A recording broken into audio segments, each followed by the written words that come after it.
皆さん、こんにちは。ホリスティックライフコーチの立花さゆりです。今日は自信を持つためにどうしたらいいのかっていうことについて、かなり現実的な視点でお話ししていきます。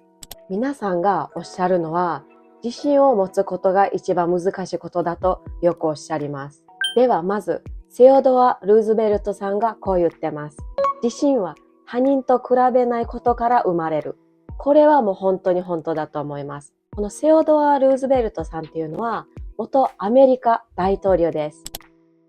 はい。では今日の話を結論から言います。自信というのは気合でも根性でもポジティブ思考でもありません。自信は構造で作れます。はい。今日の話を5つの段階に分けてみました。まず1つ目の自信のある人イコール怖くない人ではないです。自信がある人って怖くない人、不安がない人、恐れがない人っていうふうに思われがちですが、それは違います。自信のある人だって怖いです。不安です。そして失敗だって想像してしまいます。じゃあ何が違うのかと言ったら、それでもやると決めてるかどうかなんです。自信というのは感情ではなくて意思決定の癖なんです。はい。では2つ目。自信がない人の正体についてお話ししていきます。ここはちょっと厳しくいきます。自信がない人の多くは自分に能力がないと思ってますが、そうではありません。はい、ズバリ言います。行動量が足りてないだけなんです。調べて終わり、考えて終わり、準備で止まる。これを続けていると、脳と潜在意識はこう学習します。私はまだやれる段階の人間ではないというふうに学習してしまいます。これじゃもはや自己洗脳になってしまいます。はい、3つ目の自信は成功から生まれないということについてお話ししていきます。成功しないと自信がつかないというふうに誤解されがちです。正確にはこうです。自信、そして行動、そして結果なんです。多くの人は結果が見えないと動かないというふうになってます。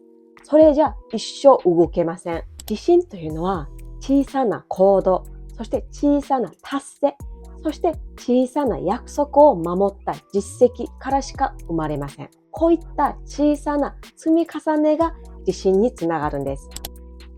はい、4つ目の一気に自信を下げてしまう習慣についてお話ししていきます。自信を失いやすい人に共通していること、それは他人基準で生きているからです。例えば他人にどう思われるか気にしてたり、そして他人に嫌われないかを心配してたり、そして失敗したら恥ずかしいというふうに思ってたりしてます。こういったものを基準にしていると自信はもう 100% 削られます。なぜかと言いますと、他人の評価はコントロールできないからです。自信を持ちたいなら、まず自分との約束を大優先にしてください。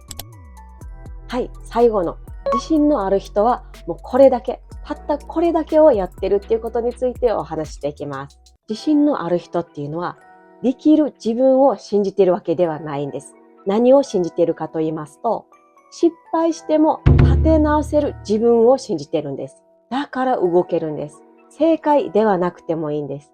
完璧じゃなくてもいいんです。そして失敗してもいいんです。でも修正できる力がある。これを知っている人が自信のある人なんです。はい。では今日の話をまとめます。自信を持つためには、感情を変えることでもなくて、そして思考を盛ることでもないんです。大事なのは、小さく動いて結果を積むことです。はい、皆さん今日の動画いかがだったでしょうか？いいねと思った方はいいねボタンとチャンネル登録よろしくお願いします。ではまた次の動画でお会いしましょう。さよなら。